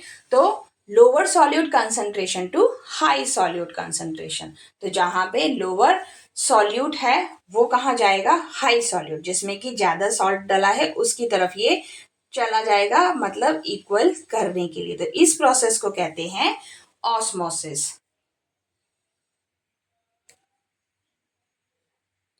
So types of osmosis, दो तरह के ऑस्मोसिस हैं, endo osmosis and exo osmosis. Endo osmosis में क्या होता है, पानी अंदर को जाएगा, अगर बाहर पानी कम है तो इसमें पानी अंदर को जाएगा और सेल आपका एक्सपैंड हो जाएगा, right. So water enter in the cell, जैसे कि डायग्राम में आप देख सकते हैं, happens when cell is placed in hypotonic solution, more water outside than inside. अब जैसे आपने किशमिश ली, तो किशमिश के अंदर पानी होता है, नहीं होता, that is the dry one. अब आप उसे पानी में डाल दो तो बाहर गिलास में या बाउल के अंदर तो पानी बहुत सारा है, अब वो धीरे धीरे उस रेजिन के अंदर जाएगा, किशमिश के अंदर जाएगा। तो जिस वाटर के अंदर वो रखा है वो है हाइपोटोनिक सॉल्यूशन, बाहर ज्यादा पानी है और किशमिश में कम है। धीरे धीरे आप क्या देखेंगे, थोड़ी देर बाद, आधे घंटे के बाद या with in half an hour, जो किशमिश जो है वो आपकी स्वेल हो जाएगी, फूल जाएगी and become turgid, right. So resin is place in a plain water and swell up. तो ये है एंडोऑस्मोसिस का एग्जाम्पल। देन एक्सोऑस्मोसिस क्या होता है, एग्जिट करना, वाटर गोज आउट, पानी बाहर निकलना। सो वाटर, जैसे कि यहाँ पे आप डायग्राम में देख सकते हैं, वाटर गोज आउट, सेल में से पानी बाहर निकल गया। अब water leaves the cell, water निकल जाएगा आपके सेल से। happens when the cell is placed in hypotonic solution, less water outside than inside। अंदर ज्यादा पानी है, बाहर कम पानी है, तो इस केस में बाहर को पानी निकल जाएगा।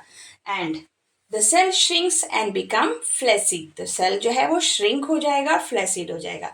अगर आपने सॉल्ट वाटर के अंदर प्लांट सेल को डाल दिया तो वो क्या हो जाएगा, श्रिंक हो जाएगा, right. So plant cell is place in salt water, loses water and shrink. तो ये है एग्जाम्पल हमारा एक्सोऑस्मोसिस का।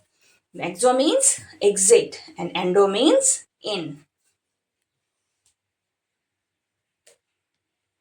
अब हम देखते हैं कि डिफ्यूजन और ऑस्मोसिस में क्या फर्क है। डिफ्यूजन, डेफिनेशन क्या होगी डिफ्यूजन की, movement of particle from high concentration to low concentration, high concentration से लो कंसंट्रेशन की तरफ जाएगा।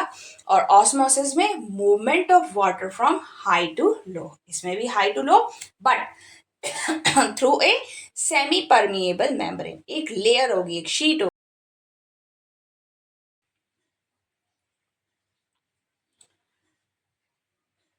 Types of substance can be, यहाँ पे आप सॉलिड को हटा दें, लिक्विड और गैस, सॉल्यूट और सॉल्वेंट। इसके अंदर आप डिफ्यूजन किस में होगा ज्यादा, लिक्विड और गैसेस में ज्यादा होगा। लिक्विड के अंदर आपने थोड़ा सा कलर डाला, पेंट डाला या इंक डाली, तो आप कुछ टाइम के लिए उस ग्लास में जिसमें आपने इंक डाली है पानी के साथ, तो आप देखेंगे कि थोड़ी देर बाद उस पूरे पानी का कलर एक जैसा हो जाएगा।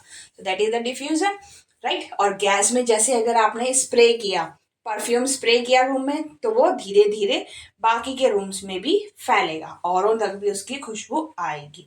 सो दैट इज द डिफ्यूजन। अब जो ऑस्मोसिस है वो सिर्फ वाटर मॉलिक्यूल्स के साथ ही होता है, राइट। जो डिफ्यूजन है वो लिक्विड और गैसेस के साथ ज्यादा होता है। मेम्ब्रेन रिक्वायर्ड, तो इसमें किसी तरह का सेमी परमिएबल मेम्ब्रेन की जरूरत नहीं है।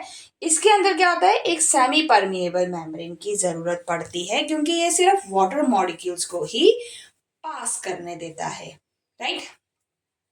अब energy use, no energy need. अब आपको परफ्यूम आपने स्प्रे किया, तो परफ्यूम स्प्रे करने के लिए क्या आपको कोई एनर्जी चाहिए, हवा चलेगी, वो धीरे धीरे अपने आप ही रूम के अंदर फैल जाएगा। अब पानी में आपने इंक डाली, तो उस इंक को आपको स्पून से हिलाने की भी जरूरत नहीं है, आप उसे थोड़ी देर के लिए स्टेबल छोड़ दो, अपने आप वो पानी पूरा का पूरा कलर इक्विलिब्रियम पोजीशन पे आ जाएगा।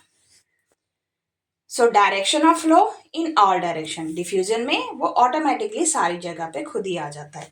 Only one direction from dilute to concentrated, right. तो ये सिर्फ एक ही डायरेक्शन में होता है क्योंकि ये पानी को करता है ट्रांसफर। तो जैसे कि इस डायग्राम में अगर हम देखें तो यहाँ पे सॉल्ट पार्टिकल्स तो यहीं पे रह जाएंगे, बाकी वाटर पार्टिकल्स मूव कर जाएंगे, राइट।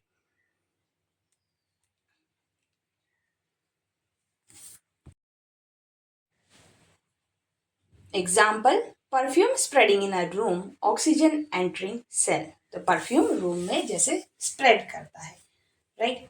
और ऑक्सीजन जो सेल्स के अंदर एंटर करती है, हमारी पूरी बॉडी में जैसे ऑक्सीजन जाती है, हम सांस लेते हैं, रेस्पिरेशन करते हैं, ऑक्सीजन अंदर आती है, कार्बन डाइऑक्साइड बाहर जाती है, तो वो सारे बॉडी के सेल्स के अंदर से सेल के अंदर जाती है, राइट। सो नेक्स्ट है ऑस्मोसिस का example, resin swell in water. आप किशमिश को पानी में डालें तो वो स्वेल कर जाएगी।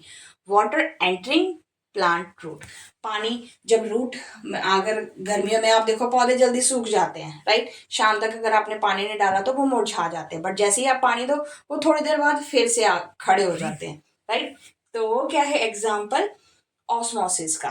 ठीक, रूट में अगर पानी मिट्टी ड्राई है तो वो वहां पे ड्राई होने की वजह से वो वहां पे ड्राई हो गए, राइट, पानी उनका निकल गया। इवेपोरेशन भी होता है प्लांट्स के अंदर, राइट, ट्रांसपिरेशन होगा उसके अंदर, धीरे धीरे पानी निकलता जाएगा तो पानी प्लांट की लीफ के थ्रू बाहर निकल जाएगा। बट जैसे ही आप गमले में पॉट में पानी डालोगे और थोड़ी देर बाद ही आप देखोगे आपका पौधा बिल्कुल सीधा खड़ा हो गया।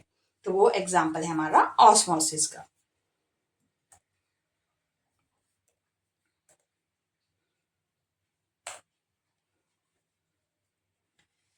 नेक्स्ट आता है एक्टिव एंड पैसिव ट्रांसपोर्ट। तो active transport high concentration gradient and low concentration gradient और फैसिलिटेट डिफ्यूजन, हाई कॉन्सेंट्रेशन से लो कॉन्सेंट्रेशन पे ये जाते हैं। तो active transport low concentration gradient ATP, अभी इसको हम देखते हैं पहले। So what is transportation in cell? Cell need to move substance like oxygen, nutrient, waste in and out. तो जो हमारे सेल्स हैं वो ऑक्सीजन भी लेते हैं, राइट, न्यूट्रिएंट्स की भी ज़रूरत है उन्हें, और वेस्ट मटेरियल को बाहर निकालना भी ज़रूरी है।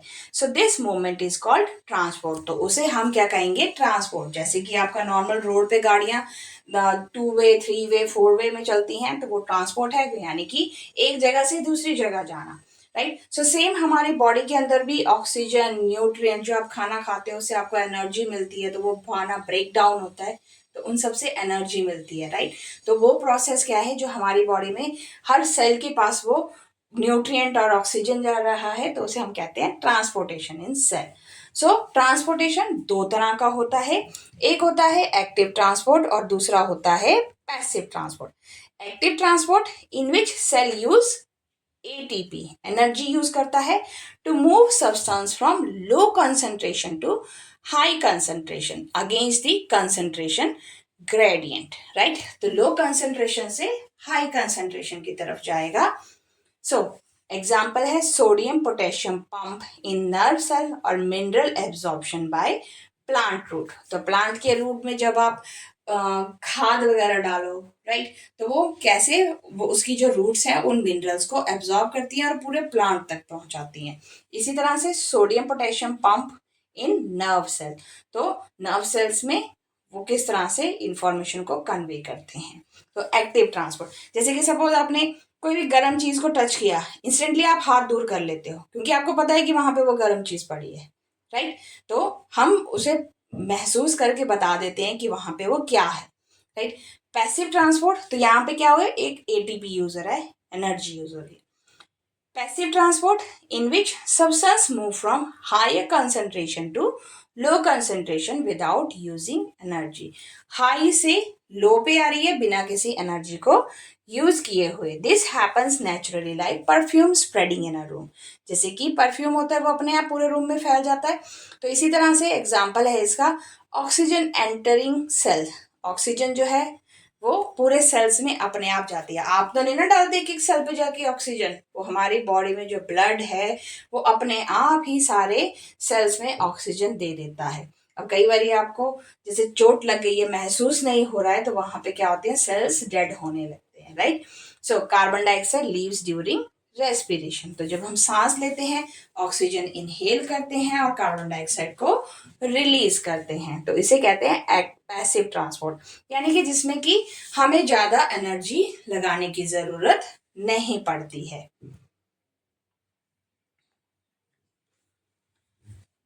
सो इसका डिफरेंस देखते हैं। एक्टिव ट्रांसपोर्ट यूजेस एटीपी और पैसिव ट्रांसपोर्ट में कोई एटीपी, कोई एडिशनल एनर्जी ट्रांसपोर्ट की जरूरत नहीं है। इसमें जो डायरेक्शन ऑफ मूवमेंट है लो से हाई कंसंट्रेशन में जाता है और इसमें हाई कंसंट्रेशन से लो कंसंट्रेशन पे आता है। स्पीड यूजुअली एक्टिव ट्रांसपोर्ट की फास्टर होती है, जबकि पैसिव ट्रांसपोर्ट में जो आपका नॉर्मल चलता है ऑक्सीजन सांस लेने का flow, that is normal slow compare to active transport. Example sodium potassium pump और मिनरल एब्जॉर्प्शन इन प्लांट। और इसमें जो पैसिव ट्रांसपोर्ट में एग्जाम्पल्स हैं diffusion, osmosis, facilitated diffusion, right. So osmosis जो हो रहा है और डिफ्यूजन जो अपने आप ही होता है कि स्प्रे किया आपने कोई भी परफ्यूम या अगरबत्ती आपने लगाई, वो पूरे रूम में ऑटोमेटिकली फैल जाती है. Carrier proteins required and may not be required in passive transport.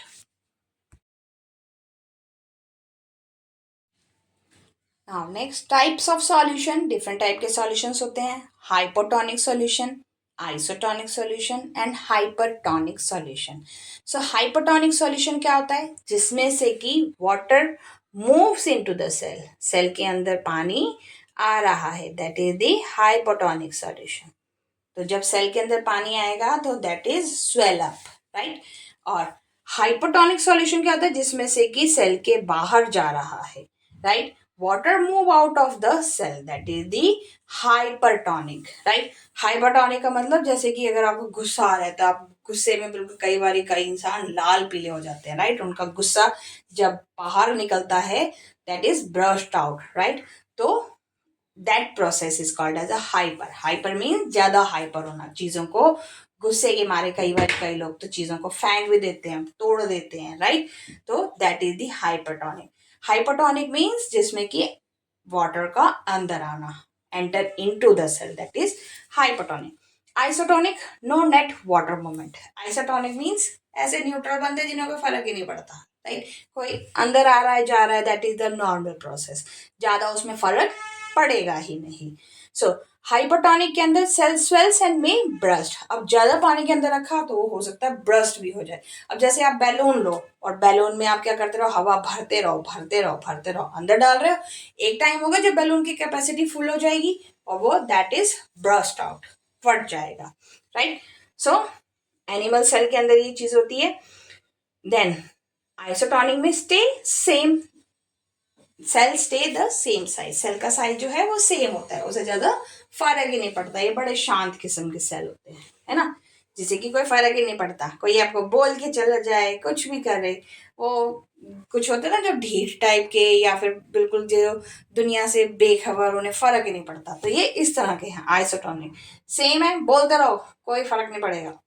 Then hypotonic, ये ज्यादा ही एग्रेसिव होते हैं. तो कई बार जब इंसान गुस्से में होता है तो वो अपना ही नुकसान करता है, राइट. तो इसी तरह से जो ये सेल है हाइपोटोनिक सेल, ये जो सॉल्यूशन है, cell shrinks and shrill, right, shrills. तो सेल यहाँ पे श्रिंक हो जाता है. तो ऊपर बने हैं ये सारे एनिमल सेल्स और नीचे जो आपको दिखाई दे रहे हैं ये हैं सारे प्लांट सेल्स. तो प्लांट सेल्स में जब पानी अंदर आया तो वो स्वेल कर गया. इसमें क्या हुआ, फ्लैसिड, नॉर्मल, पानी का कोई ज्यादा फर्क नहीं पड़ा. और प्लाज्मोलाइसिस, इसमें क्या हुआ, वो श्रिंक हो गया प्लांट सेल, राइट. तो ये है hypotonic, isotonic and hypertonic types of solutions. तो यहाँ पे अभी हम देखते हैं कॉर्ड्स का डायग्राम. हाइपोटोनिक के अंदर लो कॉन्सेंट्रेशन, तो जब सेल क्या होगा, धीरे धीरे एक्सपेंड होना शुरू हो जाएगा. तो पहले सेल छोटा सा था, फिर वो धीरे धीरे धीरे धीरे अब इसका साइज बढ़ता जा रहा है. यहाँ पे आप देख सकते हैं सेल का साइज बढ़ता जा रहा है. हाइपरटोनिक में गुस्सा है, गुस्से के मारे वो क्या कर रहा है, बाहर निकाल रहा है. तो सेल जो है यहाँ पे श्रिंक होता जाएगा. ऑलरेडी उसके पास बहुत सारा है, अब उसे जरूरत नहीं है, वो बाहर निकालता है. That is the hypertonic. And isotonic neutral है, कोई चेंजेस नहीं है, सेल का साइज जो है that is remain the same. So difference देखते हैं. Hypotonic, water movement into the cell. Hypotonic में पानी अंदर जाएगा और हाइपोटोनिक में आउट ऑफ द सेल. और आइसोटोनिक में इन एंड आउट इक्वल, दोनों में ही इक्वल रहेगा. अब solute concentration lower outside the cell. Cell के बाहर जो है सॉल्यूट का कॉन्सेंट्रेशन कम होता है. Higher outside the cell, cell के बाहर जो सॉल्यूट का कॉन्सेंट्रेशन है, जैसे कि सॉल्ट का सॉल्ट जो है वो ज़्यादा है तो बाहर ज़्यादा है. और इसमें जो सॉल्यूट का कॉन्सेंट्रेशन है दैट इज सेम. सॉल्यूट क्या होता है, जैसे कि पानी के अंदर हमने सॉल्ट को मिला दिया या शुगर को मिला दिया, राइट. तो lower outside the cell, salt जो है पानी के अंदर वो बाहर में कम है, राइट. तो कम पानी है तो वो सेल के अंदर इजिली, जो भी प्लांट सेल होगा वो उससे इजिली आ जाएगा और सेल आपका स्वेल हो जाएगा, क्योंकि सॉल्ट नॉर्मल क्वांटिटी के अंदर है, राइट. ज्यादा नहीं है क्वांटिटी, बट है थोड़ा सा. अब इसमें क्या होगा, सॉल्ट जो है उसकी क्वांटिटी जो है वो बहुत ज्यादा है, राइट, बहुत ज्यादा सॉल्ट है। तो इसमें क्या होगा, अगर सॉल्ट वाटर के अंदर, सॉल्टी वाटर के अंदर आप क्या करो, प्लांट सेल को रख दो, तो वो क्या कर जाएगा, श्रिंक कर जाएगा यहाँ पे, राइट। इसमें क्या होगा, एक्सपैंड कर जाएगा। और इसमें नॉर्मल है, जैसे कि आपका सॉल्ट, थोड़ा सा सॉल्ट है, वाटर भी है, तो उस केस में ज्यादा फर्क नहीं पड़ेगा। Osmosis direction, water enter into the cell, इसमें सेल के अंदर पानी अंदर आएगा, राइट। इसमें बाहर क्या है, नमक ज्यादा है तो सेल से बाहर जाएगा, तो सेल हमारा क्या कर जाएगा, श्रिंक कर जाएगा, राइट, क्योंकि वाटर उससे बाहर जा रहा है। और इसमें बैलेंस मूवमेंट रहेगी, कोई फर्क नहीं पड़ेगा। Effect on cell size, cell swells, इसमें जो सेल था पहले छोटा था, अब सेल क्या हो जाएगा, स्वेल कर जाएगा, छोटा था अब यहाँ पे सेल बड़ा हो जाएगा क्योंकि पानी उसके अंदर आया, राइट। और मे बी बर्स्ट आउट, इसमें क्या होगा, सेल पहले बड़ा ही था, पानी था उसमें, अब जब नमक वाले पानी में आपने सेल को डाला तो सेल क्या हो जाएगा, श्रिंक हो जाएगा, छोटा हो जाएगा, राइट। तो सेल श्रिंक, और इसमें जो है सेल जैसा था सेम साइज का वैसा ही रहेगा, ना ज्यादा बड़ा ना ज्यादा छोटा। एग्जाम्पल, डिस्टिल वाटर, जो आपका डिस्टिल वाटर है वो हाइपोटोनिक सॉल्यूशन है। अब कॉन्सेंट्रेटेड सॉल्ट एंड शुगर, ज्यादा नमक ज्यादा चीनी वाला पानी और उसके अंदर आप सेल डाल दो तो ऑब्वियस है वो सेल श्रिंक कर जाएगा। और इसमें saline solution use in medicine drip, normal नमक वाला पानी। Real life anatomy, like soaking अ स्पॉन्ज इन अ वाटर, तो वो क्या होगा, हाइपोटोनिक सॉल्यूशन। स्पॉन्ज को आप पानी के अंदर डाल दो, दैट इज दी हाइपोटोनिक। तो वो अपनी कैपेसिटी के हिसाब से, और ज्यादा पानी डाला तो फिर आप जब इसे स्क्वीज करोगे तो बहुत पानी निकलेगा। अब इसमें क्या होगा, हाइपोटोनिक में आप ग्रेप्स को नमक वाले पानी में डाल के देखो, जो ग्रेप्स ताजा होता है तो उस केस में उसका जो है अंदर का जो ग्रेप्स का पानी है वो बाहर निकल जाएगा, वो श्रिंक कर जाएंगे, right. Then like soaking in a balanced soup, तो बैलेंस्ड सूप में आपने थोड़ा सा पानी डाला, ज्यादा फर्क नहीं पड़ा। अब नेक्स्ट हम पढ़ते हैं सेल वॉल। सेल वॉल किस में होती है, प्लांट सेल में। तो यहाँ पे आपको एक स्ट्रक्चर दिखाया है प्लांट सेल, और इस लोकेशन पे है सेल वॉल। ये जो आउटर मोस्ट कवरिंग है मोटी सी, that is the cell wall. जो एनिमल सेल होता है उसमें सिर्फ प्लाज्मा मेम्ब्रेन होता है, राइट। इसे कहते हैं प्लाज्मा मेम्ब्रेन, जो कि किस में होता है, एनिमल सेल में,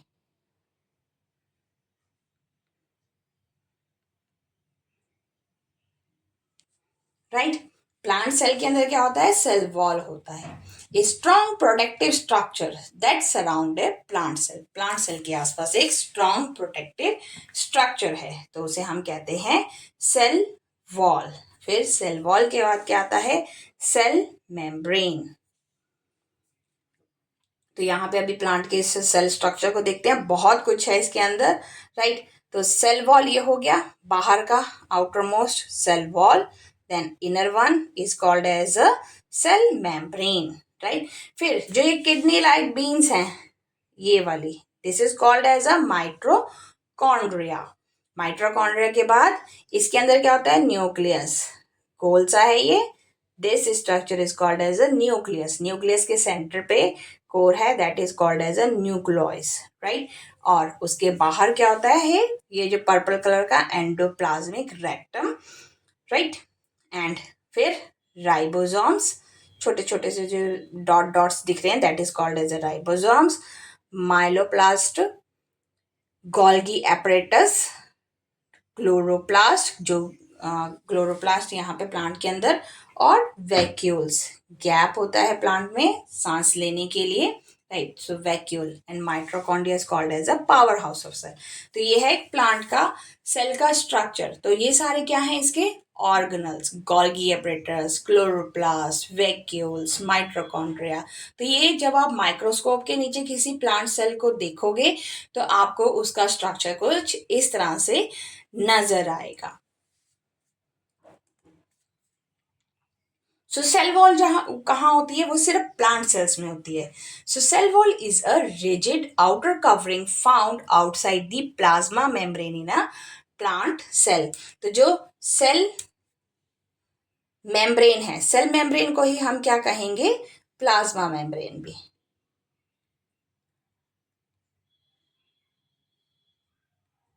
cell membrane is also called as a plasma membrane, right. So plasma membrane के बाहर जो मोटी सी लेयर है, that is called as a cell wall. Cell ये प्लांट सेल में होगी, फंगस में होगी और सम बैक्टीरियाज में होगी. It is non living, freely permeable. ये नॉन लिविंग वॉल होती है और फ्रीली परमिएबल, यानी कि किसी भी चीज को अंदर और बाहर आने की परमिशन देता है. Meaning it allow substances to pass through it without restriction. कोई भी इसमें से आ जा सकता है बिना किसी परमिशन रिस्ट्रिक्शन के. सो किसका बना होता है ये जो सेल वॉल है, that is made of cellulose. ये सेलुलोज का बना है, right. Cell wall is made of cellulose, a complex carbohydrate that give strength and rigidity. तो ये एक कॉम्प्लेक्स कार्बोहाइड्रेट है जो कि सेल को स्ट्रेंथ देती है, मजबूती देती है, राइट. और इन फंगी इट कंटेन, फंगस में उसी सेल वॉल को क्या कहते हैं, चिटिन इंस्टेड ऑफ सेलुलोज. तो प्लांट सेल में से कहेंगे हम, ये जो किसका बना होता है प्लांट सेल में, ये सेलुलोज, राइट. और एनिमल्स फंगी में ये किसका बना होता है, ये हो गया plant cell. In plant cell, the cell wall is made of cellulose. In fungi, it is made of chitin. So function provides structural support and maintain the shape of the cell. तो ये structural support देती है plant को और plant की जो cell की shape है उसे मेंटेन करके रखती है. Second, protect the cell from mechanical damage and pathogens. जो जर्म्स, कोई दूसरा प्लांट आके दूसरे प्लांट को कवर करता है, राइट. जो बाहर की एंटीबॉडीज हैं उनसे ये प्रोटेक्ट करता है. अगर कोई मैकेनिकल डैमेज हो रहा है तो उससे ये सेल वॉल प्रोटेक्ट करती है. Helps the cell understand osmotic pressure. और ये हेल्प करता है ऑस्मोटिक प्रेशर मेंटेन करने में, specially in hypotonic solution when water enter the cell.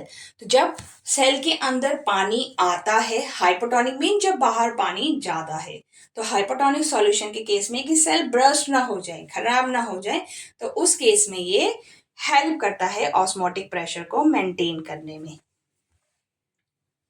Allow free movement of substance in and out of the cell. तो कोई भी चीज इस सेल से अंदर और बाहर इजीली जा सकती है, राइट. इसमें एज सच कोई स्ट्रॉन्ग सेमी परमिएबल मेम्ब्रेन नहीं लगा होता. डिफरेंस क्या है सेल वॉल में और प्लाज्मा मेम्ब्रेन में?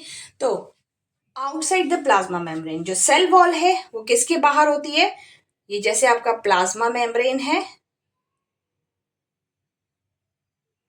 और हम कह सकते हैं कि उसके बाहर ये सेल वॉल है,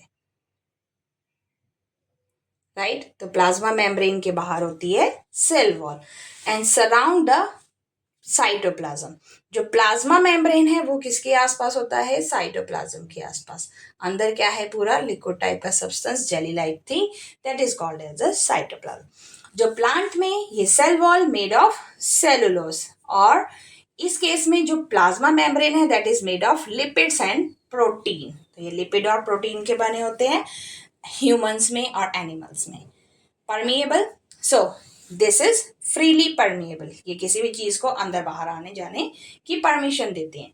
जबकि इसमें क्या है, ये सेलेक्टिव परमिएबल, ये कुछ सेलेक्टिव चीजों को ही अंदर आने की परमिशन देते हैं.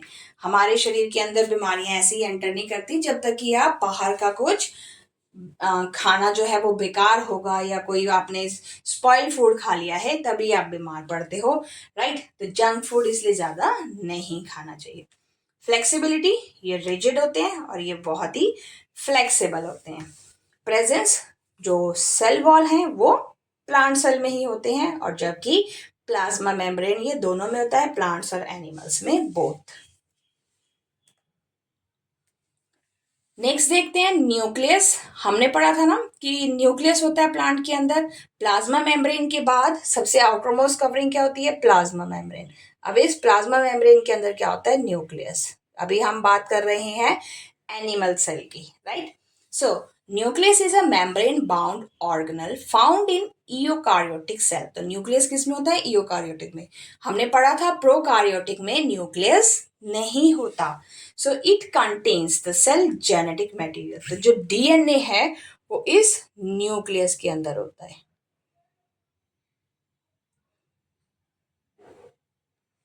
राइट। प्रोकार्योटिक में जो न्यूक्लियोइड होता है उसमें डीएनए होता है, यानी कि साइटोप्लाज्म में ही डीएनए तैर रहा होता है। So it is responsible for regulating growth, metabolism and reproduction. तो न्यूक्लियस ही हमारी ग्रोथ, हमारे मेटाबॉलिज्म और रिप्रोडक्शन में हेल्प करता है। तो ये है डायग्राम न्यूक्लियस का, राइट। तो यहाँ पे न्यूक्लियस के अंदर क्या होता है, nucleus, nucleoplasm, nuclear pores, chromatin, chromosomes वगैरह आगे पढ़ेंगे, जिससे कि हम जीन्स को फाइंड आउट करते हैं। डीएनए के अंदर जीन्स होते हैं, that is called as a chromatin, in the form of chromatin. और nuclear envelope, outer most covering, that is nuclear envelope. तो ये तो है एक सिंपल सा स्ट्रक्चर, राइट। यहाँ पे एक 3D स्ट्रक्चर दिखाया है। तो हमने न्यूक्लियस के बाहर ये देखा था डायग्राम के अंदर, अगर मैं दिखाऊं तो ये न्यूक्लियस है, ये वाला पार्ट, और इसके बाहर आप पर्पल कलर का ये देख रहे हैं, दैट इज एंडोप्लाज्मिक रेक्टम, और सेंटर में होता है न्यूक्लियस, राइट। तो अब हम इधर देखते हैं, तो सेम यही, बाहर क्या है, एंडोप्लाज्मिक रेक्टिक्यूलम, राइट। और उसके ऊपर एंडोप्लाज्मिक रेक्टिक्यूलम के ऊपर क्या है, राइबोसोम्स हैं। यहाँ पे न्यूक्लियर पोर्स हैं, जो कि यहाँ पे दिखाए हैं, छोटे छोटे से छेद हैं, that is called as a nuclear pore, right. तो और अंदर जो ये थिन थ्रेड लाइक स्ट्रक्चर्स हैं, that is called as a chromatin. Thin thread like structure, these are called chromatin. और न्यूक्लियोइस, तो ये सेंटर में जो सर्कल आपको दिख रहा है, that is called as a nucleolus and nuclear envelope. Nuclear envelope means जो ये आपकी लेयर है यहाँ पे, दैट इज न्यूक्लियर एनवलप। तो ये बाहर की जो लेयर, राइट। सो न्यूक्लियस का structure, the structure contain large central located animal cell or peripherally located in plant cell due to large vacuole special organelle. तो जो ये न्यूक्लियस है ये प्लांट सेल में भी होता है और ये एनिमल सेल में भी होता है, राइट। तो ये डायग्राम है न्यूक्लियस का, ओके। सो न्यूक्लियर मेम्ब्रेन होता है जिसे हम कहते हैं न्यूक्लियर एनवलप। इस डायग्राम में आप देख सकते हैं double layer membrane with pores. तो ये डबल लेयर मेम्ब्रेन है, यहाँ पे इस तरह से इसमें डबल लेयर बनी है, राइट। तो जो पोर्स हैं उन्हें हम कहते हैं nuclear pore, separating nucleus from cytoplasm. तो जो ये न्यूक्लियर मेम्ब्रेन है, ये जो आउटरमोस्ट कवरिंग है, ये अंदर जो साइटोप्लाज्म, बाहर जो सेल के बाहर साइटोप्लाज्म होता है उससे ये से सेपरेट करता है, right. Nucleoplasm jelly like substance inside the nucleus. तो जो ये जेली लाइक सब्सटेंस है न्यूक्लियोप्लाज्म, तो उसे हम कहते हैं न्यूक्लियोप्लाज्म, जेली लाइक सब्सटेंस। अंदर ये लिक्विड लिक्विड सा होगा इसके अंदर, that is called as a nucleoplasm. Nucleolus small dense spherical bodies within nucleus involve in ribosomes synthesis. तो यहाँ पे ये न्यूक्लियोइस जो सेंटर वाला है ये राइबोसोम्स को बनाने में हेल्प करता है, राइट। तो ये स्मॉल स्फेरिकल बॉडी है न्यूक्लियस के अंदर, right, involve in ribosome synthesis. Chromatin material, chromatin material means यहाँ पे जो थ्रेड लाइक स्ट्रक्चर है ये वाला, this is called as a chromatin material. So structure compose DNA and protein. तो इसमें क्या होता है, डीएनए होता है और दूसरा protein. So condense to form chromosomes during cell division. तो ये कंडेंस होते हैं और ये क्रोमोसोम्स बताते हैं, जैसे कि सेक्स का पता चलता है मेल है कि female, that is identify with the help of this chromosomes. So chromosomes में क्या होता है, contain genes which are the unit of inheritance. तो कौन सी जीन्स का है, आपके पूर्वज कौन थे, या डीएनए मैच करते हैं कि यही चीज है, या ये इसी का फैमिली से बिलोंग करता है, किसी दूसरी फैमिली से बिलोंग करता है। सो उस केस में डीएनए मैच किया जाता है। सो फंक्शन न्यूक्लियस के क्या होते हैं, control all metabolic activities in the cell. जितनी भी मेटाबॉलिक एक्टिविटीज हैं वो सारी यहाँ पे कंट्रोल होती हैं। Play a crucial role in cell division. तो हमें पता है कि ह्यूमन बॉडी में सेल डिवाइड होते रहते हैं, हम धीरे धीरे ग्रो होते हैं, पहले बच्चे थे, फिर एडल्ट बने, चाइल्ड, फिर एडल्ट, एंड लाइक दिस। तो सेल डिवीजन हमारी बॉडी के अंदर होता रहता है। तो वो सेल डिवीजन करने में इन जो ये न्यूक्लियस है इसका बहुत बड़ा रोल है। Store genetic information in the form of DNA. तो हमारे पूर्वज कौन थे, हमारी हेरिडिटरी इंफॉर्मेशन डीएनए के थ्रू पता चलती है, तो वो हमें न्यूक्लियस ही देता है। Control cell activity like growth, metabolism and reproduction. Reproduction करना, ग्रोथ करना, राइट, और हमारी बॉडी के अंदर जो एक्टिविटीज हो रही हैं उसको कंट्रोल करने का काम न्यूक्लियस का है। अब जैसे हम एग्जांपल लें, आप रोड पे जा रहे हो और आपके पैर में कोई नेल लग गया, राइट, तो आपको पिंच होगा, सो आप वहां से पैर हटाओगे, राइट। सो वहां पे आपका बॉडी ने क्या रिएक्ट किया, तो उस चीज को हमारे न्यूक्लियस के थ्रू ही बताया जाता है। तो ये हेल्प करता है हमारी ग्रोथ में, मेटाबॉलिज्म में और रिप्रोडक्शन में। Regulate genes expression and protein synthesis. Genes को बताता है हमारी और प्रोटीन सिंथेसिस करता है। Forms ribosome in nucleus. तो राइबोसोम्स बनते हैं न्यूक्लियस में, राइट। तो ये यहाँ पे ribosomes which help in protein synthesis. तो राइबोसोम जो हमारी बॉडी में प्रोटीन जनरेट करता है वो न्यूक्लियस के थ्रू ही होता है। सो ये इंपॉर्टेंट क्यों है, without nucleus cell can not function properly और रिप्रोड्यूस। सो बिना न्यूक्लियस के हमारे सेल्स प्रॉपरली काम नहीं कर सकते, ना ही रिप्रोड्यूस कर सकते। रिप्रोड्यूस का मतलब क्या हुआ, give a birth to new one, right, नया बेबी पैदा होना। तो न्यूक्लियस के प्रॉपर फंक्शन अगर ना करे तो न्यू बॉर्न बेबी नहीं होता, right. Properly body function nucleus ना करे तो प्रॉब्लम होती है। So it is like a command centre that keep everything running smoothly. तो जैसे कि ये एक क्या है, हमारी बॉडी, ब्रेन हर टाइम कॉन्शियस रहती है कि अभी ये करना है, अब ये करना है, राइट। तो जैसे आपका रूटीन है कि आपको स्कूल जाना है, स्कूल से आपको घर पे आना है, तो आपकी बॉडी को एक कमांड सेंटर मिल रहा है, राइट, कि आपको क्या क्या काम करने हैं। तो वो सारा कमांड जो है वो न्यूक्लियस के थ्रू होता है।